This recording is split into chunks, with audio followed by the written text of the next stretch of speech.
Hello friends, welcome to UGC EPG Pathshala. Myself Dr. Taruna Bansal, Assistant Professor, Department of Geography, Jamia Millia Islamia. Today I will be discussing structuralism in geography.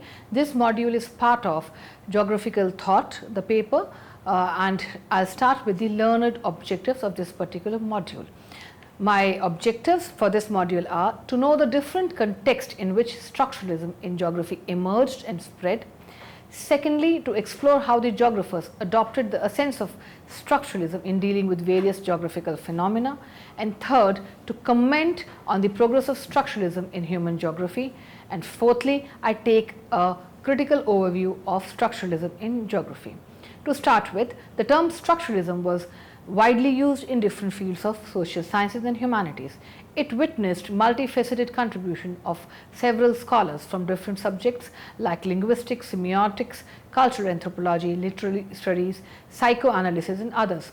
However, the input of the French thinkers and philosophers was found to be dominant in deciding over the discourse line of structuralism. The initial development in the concept of structuralism basically came from the contributions of European scholars during the early 20th century, followed by the thinkers from Prague, Moscow and Copenhagen schools of linguistics. The structural linguistics of Saussure actually paved the journey of structuralism, which was later on applied in diverse range of fields based on different other perspectives and contexts with the advancement of time and discourse. His philosophy was basically based on the understanding about relative meaning of the words or linguistic signs depending on the essentially different opposite meanings, which are called as the binary oppositions since they appear to be in pairs. The concept of structuralism revived back its significance during 1950s with the philosophy of structural anthropology, which was led by French anthropologist Lévi-Strauss, who instigated the proportion of the structuralist movement in France. The structuralists advocated that the explanation of the observed phenomena should be claimed from the general structures that underpin the human culture and the behavioral pattern of the human agency in shaping the society in a particular manner. The general structures are not supposed to be identifiable within the surface properties of such phenomena and thus require a more depth analysis to reveal that out. Various scholars like Johnston, Lippuner, Verlaine have written on this. Structuralism, therefore, itself is a theory as well as a methodology which is guided by the research interest of the investigator in exploring the underlying structure with proper logics and justification. The structuralist movement in France strongly influenced the works of psychoanalyst Lacan and other eminent writers like Althusser and Polanetz, who were the pioneers in unfolding the essence of structural Marxism philosophy, one of the various forms of Marxism. Their analytics on the power structure in the process left the imprint of structuralism primarily in the domains of economic, political and urban geography. Later on, during 1970s, geographers took several opportunities in the light of structural Marxism to strongly critique the imperialist projects and dimensions of spatial science which geographers used to manifest by the application of scientific techniques like cartography. Such critiques also include the activities of the humanistic geographers who used to challenge the limitation of interpretations that come out of the spatial science analytics. The Marxist geographers were against the naive approach of understanding the human agency and in favor of unpacking the depth of social structure and the spatial economy by means of the structural properties. With time, the legacy of the structuralism in geography was largely left behind with the emergence of the philosophies like structuration, realism and post-structuralism. However, the importance of linguistic studies, literary discourse and analytics of power structure has remained unchallenged. In the next unit or in the next part, we will be discussing the major contexts in which structuralism developed and evolved. Structure is something which is strongly dependent on the relations. There have been some typical forms of structuralism by means of the scholar's contribution at different contexts in revealing the structural underpinning of various phenomena. Such contexts include the language, science and linguistics, cultural and structural anthropology, literary theory, literature's mythologies, and psychoanalysis. Such contexts in the light of structuralism are summarized below. We start with language, science, and linguistics. The meaning of structuralism starts with the concept of structure, the linguistic meaning of which is dependent on the mythos and logos that are considered to be meta dimensions of language. Ferdinand de Saussure, who was first to put forward the structural linguistics, suggested to conceive the language as a system. The language is expressed in terms of some signs which immediately start with the spoken language. Therefore, signs do not have any relation with the sound. Signs are consisted of two parts, signifier and signified. The first one is the expression, while the second one is the content. Signs are unifiers of both of these two to reflect a particular meaning, although in the theory of language, Saussure considers signs to be in the arbitrary position because signs are derived from the historical and social convention and the resultant tradition of the communities. It is the community of the language who decides over the formation and creation of the signs. Therefore, signs neither reflect anything external nor anything about the internal relationship between the signifier and signified. Instead, those represent the internal connections that define the relationship among the signs. A sign is constituted based on how it is different from the other sign. The meaning depends on such difference of signs from one another.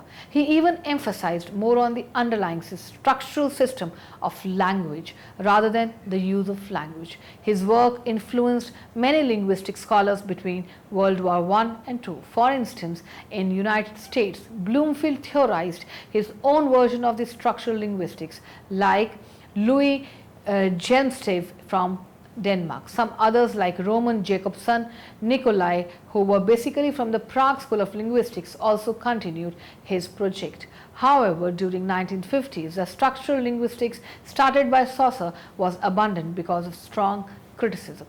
We come to the second context, which is called culture and structural anthropology. Lévi-Strauss, who had received a wide recognition to be considered as the father of structuralism, was mainly inspired by the works of Jakobson and Nicolai from the Prague School of Linguistics, along with other scholars like Durkheim and Mauss. He continued to carry the legacy of Saussure's structuralism during the 1950s by applying the model of structural linguistics in the domain of structural anthropology. While putting more emphasis on unfolding the underlying pattern of human thought process to develop a culture, he considered that the process does not determine a culture, rather operate within it. According to the theory of structural anthropology, the meaning is believed to be produced and reproduced within the culture because of the practices, activities, and phenomena that serve the system of signification. Strauss's area of work mainly include the cultural phenomena like kinship, mythology, and food preparation. He was strongly influenced by the Prague School of Linguistics, which, while deriving the concept of binary contrasts or binary opposition, which briefly states that the meanings are not absolute but relative, that could be understood with the help of structured relationship among the elements of the cultural system. All the terms are supposed to generate something opposite to what is being meant. It signifies that in human understandings there is no particular meaning or value of any element. Rather, it depends on the meaning of the other elements or opposites. For example, to know the meaning of hot, one has to know the meaning of the opposite difference, that is cold. To study a particular thing, it is needed to study the related and associated things in a broader structural framework. In his theory of structural anthropology, Strauss argued that the grammatics of culture in form of kinship, myth, and language is based on the structured codes and the hidden rules of behavioral pattern that guide the practitioners of a particular culture.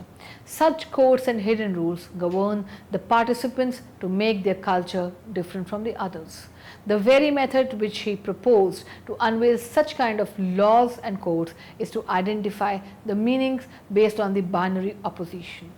Strauss found out that the exchange of concepts between families, particularly in the exchange of women, is a very important concept upon which he proposed the universal codes and laws of exchange in society. It actually means that the basic structure of the human thought process always remains same across all the cultures based on the understanding of the binary opposition. Many scholars were influenced by this particular model from different parts of the world. For instance, Godelier of France came up with a new idea where they combined Marxism with the structural anthropology. Apart from them, Needham and Leach from Britain, Selins and Boone from the United States are some of the names of scholars whose academic contribution do reflect the influence of structural anthropology in their studies.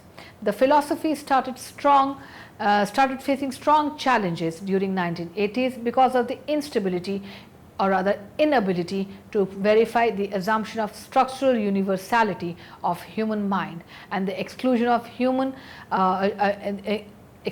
impacts of human agency over the basic structures of culture. However, the importance of considering the fundamental structure of human culture remains unturned. Now, the third context, which is known as literary theory, literatures and mythology. Barthes, who was a professor of literature in France and a literary critique as well, has a significant contribution in the field of literature, literary discourse and the study of myths and mythologies. He adopted the essence of structural linguistics and structural approaches in interpreting the science of literature and language, especially while analyzing writings and science. His proposition was to unfold the relationship between science, writings, reality, particularly in context of literature, poetry and mythology when we see mythology in terms of language. Barthes put more emphasis on studying mythology not only in the fields of anthropology and religion, but also in every sphere of society, especially the contemporary one. According to him, myth is not actually defined by the content what it bears. Instead, it is the way in which the context tries to convey the message in the society and also to maintain the truth and justification of the content which is being represented by nothing but the science. In the lines of Desor, Barthes argued that the myths are to be considered as parole rather than language, that is signifier and signified, because it is the signifier that develops a system of signification and not the content, that it is signified by the myth. Anything which is developed on the basis of parole could be promoted as discourse. Therefore, there is every possibility to start with a new of discourse on individual myths. Therefore, there cannot be a particular rule to formally limit a myth to bear its content. It actually led him to establish a concept of generalized semiotics on the basis of which anything in the society could be considered as a myth. In his book Mythologies, Barthes combined the generalized approaches of structuralists and the semiotics to the analysis of myths and mythologies in the society. While doing this, by virtue of the nature of his approach, he also combined Marxism to criticize the idea of bourgeois and petit bourgeois in terms of the basic structure of myth in which they used to live in and live by. In this way, he was strongly influenced by Sartre's existentialism, which led him to take over the elements of unauthentic life to criticize the ideological superstructure of the society. It implies that his approach of structuralism and semiotics in assessing the mythical objects in the society has a critical political function to show the myths of daily life in the society expressed in different forms of publications and literatures. Now we come to the fourth context, which is called psychoanalysis. Lacan, who was also a French psychoanalyst and a psychiatrist, well received wide range of academic recognition in the domain of psychoanalysis as he applied the structuralist approach as his working method of analysis. However, his influence is more prominent in the writings of leading French intellectuals who later contributed significantly in the development of post-structuralism philosophy. Lacan is well known for the development of Freudian psychoanalysis approach based on the contemporary theoretical basis. He put forward the scientific methodological approach of psychoanalysis in theory as well as praxis. According to him, the concept of unconscious is very important component in psychoanalysis, and that is why he was strongly influenced by the domains like linguistics, anthropology, psychology and mathematics while designing the line of action of psychoanalysis as a generalized theory to study about humanity. He was also inspired by the scholars of phenomenological discourse like Hegel, Sartre, Ponty, which is reflected in his analytical proposition, which claims the theoretical distinctions between the concepts like imagery, symbolic and real. In his Freudian school of psychoanalysis, he emphasized on revealing the philosophical interpretation of the major concepts like desire, sexuality, subject, pleasure, libido, unconsciousness, symbolic order and the synthum. According to him, the relations of human beings with their desires could be seen as a social phenomena. Therefore, it is quite inevitable that the meaning of the social interactions and relationships would certainly reflect the structure of the human desires. As Lacan was trying to formulate a general theory of psychoanalysis, he borrowed ideas from the theory of Strauss and the models of linguistics. Besides, he also integrated the psychoanalytical approach in theorizing the concept of unconscious in the light of structuralist analysis. He was of the opinion that the way language is found to be structured, the unconscious could also be studied in the same way. Lacan also took the help of Dessau's theory of linguistics and the theory of structural anthropology while analyzing his meaning of unconscious. He made use of the perspectives like signifier and the signified to explicate the development of symbolic ordering over the history and the culture. He realized that it is the language that gives place to the symbolic representation of desire and the unconscious relation between human beings.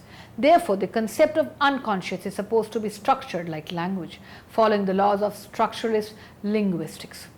According to him, the program of analysis related to structuralist and linguistics could be explained as psychological fantasies in the ordering of symbol and imagery. Psychoanalysis, as referred by him, is the science of structural laws that guide the significance of unconscious. So what is more important is psychoanalysis is that there should be linguistic analysis of both the signifiers and the signified in terms of their structures as well as the unconscious, which could be manifested in the form of language. Now, after dealing with the context in which structuralism developed, I will now discuss how structuralism came in human geography. Apart from the mentioned domains in the previous section, there are several other realms of social sciences and humanities that have widely used the essence of structuralism in their respective lines of discourse. Geography was not an exception to this particular trend.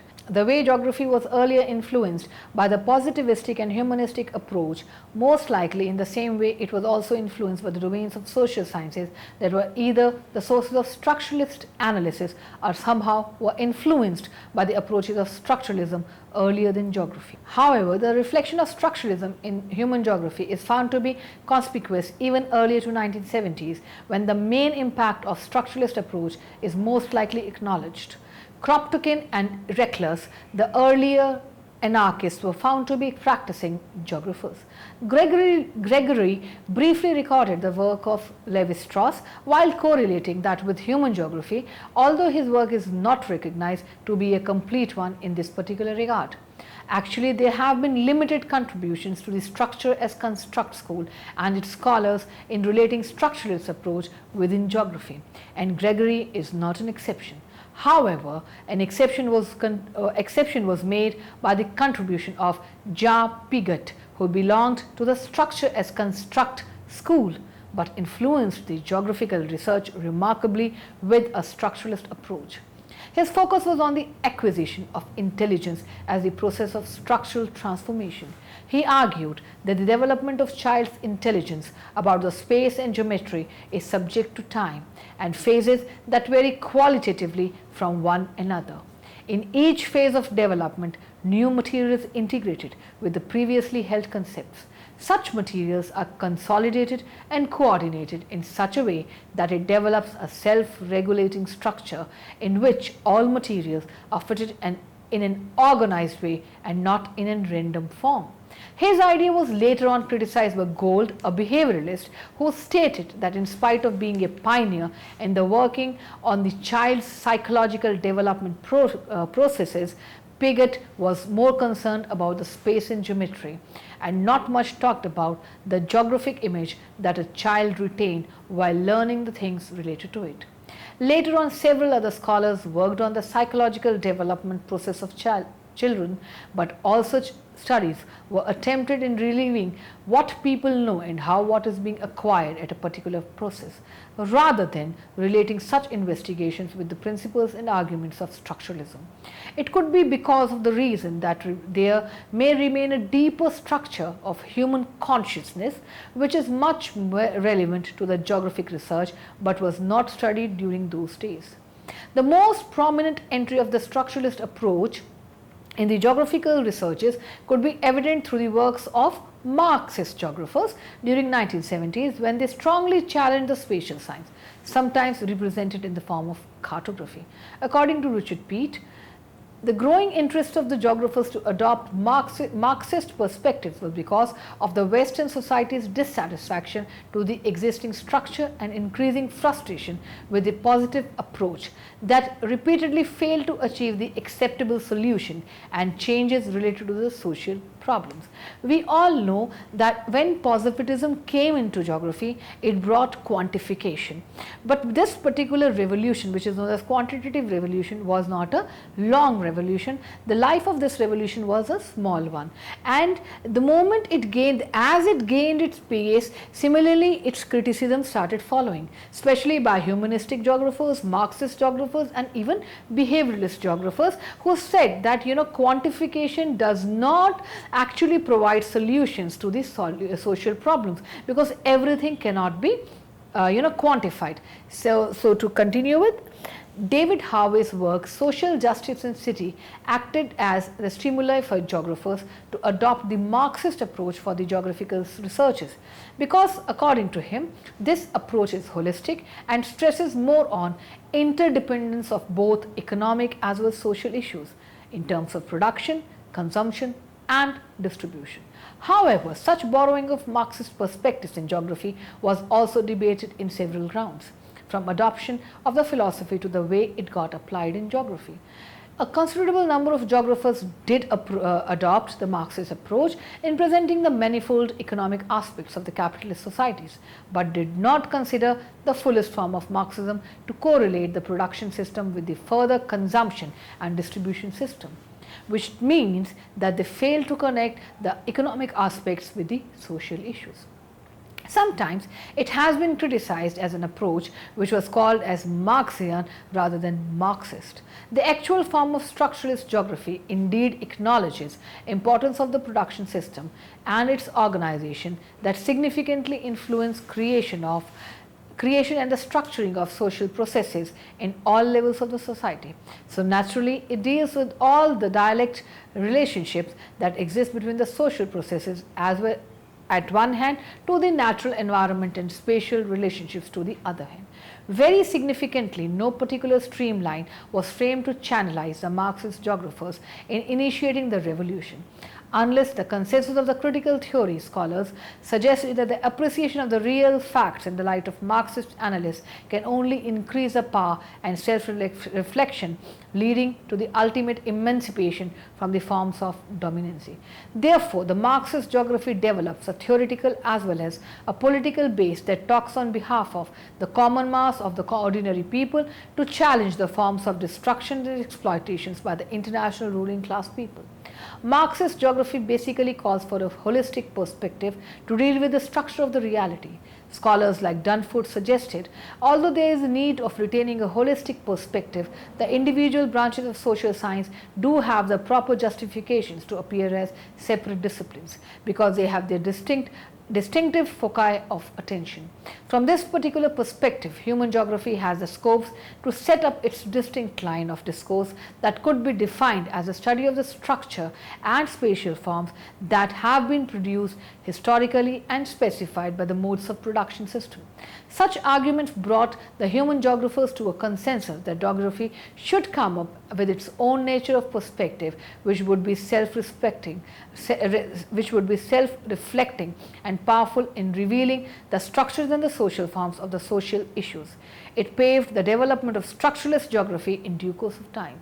Structuralist geography appeared to be comprised of the critiques just like the humanistic geographers, who were trained to criticize the insufficiency of the other approaches in interpreting the outcome of the social geography.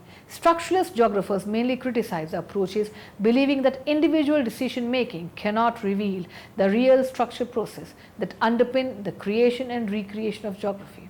The impact of structuralist geography is more dominant in some areas of human geography.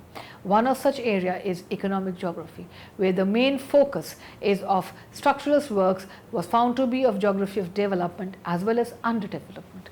Structuralist analysis of such phenomena transformed the unilinear economic growth with deterministic spatial spread of Marxist political economy.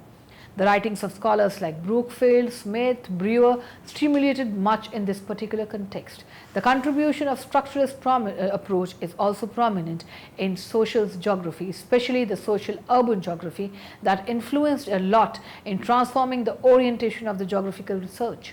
In pre-structuralist perspectives, geographers used to focus on issues like who lives where at urban areas, and also used to assume that there was a given set of social relations not changing over time, a mutual consensus about the rightness of such relations on the basis of which people would be allocated with a specific housing location and would be allowed to change their position, and a free competition among the people to choose housing locations wherever they want. The structuralist perspective strongly challenged such assumption by arguing that society is ever changing, it is dynamic, and the relations are supposed to change accordingly. Such relations are altered rather by distances and sometimes even by conflict. So, there remain several complex mechanisms that limit the free choice to select housing locations in the area. The contribution of David Harvey in this particular context is found notable. Brian Berry termed political geography as moribund backwater during pre-structuralist period. The combination of idealist and positivist approach during the quantitative revolution in the 1950s and 60s could not contribute much to the political geography, despite the electoral geography achieved more importance with positivist perspective. The actual revival appeared after the application of structuralist approach in its research orientation. Clark and Deere did the major contribution in political geography by integrating the theoretical issues related to the nature of state within the capitalist and many other modes of production system. In the pre-structuralist time, such issues had not been considered to be studied under the domain of political geography. In the case of historical geography, structural perspective provided a real method of study and to interpret the pattern of the past. Besides that, if anybody is not interested into a specific pattern of the past, rather more interested in finding out the pattern of changes in several series of specific incidents of the past, the structuralist approach is best suited in unfolding that as well. The contribution of Praed is notable in historical geography as he used the concept of structuration in his analysis. Finally, it is noteworthy that the engagement of human geographers with structuralism was short-lived and worked as a transition when geographers took over some other approaches and dealt in more depth. The move towards structuralism, never complete in geographical thought, represented a search for greater theoretical coherence and rigor. Structuralism ultimately did not give satisfactory solution to find out the problems of empiricism. Rather, it took several forms of Marxism like the structural Marxism to provide a structural analytics of power and social processes. Thank you.